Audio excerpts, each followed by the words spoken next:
Hammasi mehmonlarnikida o'ydi. Hammasi ha, yine. Nanay ham kurortli zona bo'lib qoldi-da. Kelmaganlar albatta kelinglar.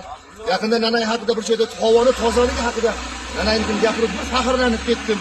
Dadangni kimdir maqtasa, bolangni kimdir maqtasa quvongandek yurtingdan joyini gapirib quvonasan-da. Va ana shundoq havosi eng toza maskanlardan Nanayda bo'ldik. Rostdan ham bizga shunday sharoitlarni qilib bergan, bizga homiylik qilgan Ravshan akamizga ming rahmat. Mana bu xo'rozlarni yetkazib bergan Doniyor akamizga ming rahmat. Nanayga kelsanglar Doniyor aka deb so'rab qoldi. Yaxshilab eslab qolinglar mana shu yuzni. But gatov. Всегда готовlardan bu akamiz. Kechasini ichida. Endi haqiqiy chapani parvozlar. Chapani parvozlardan.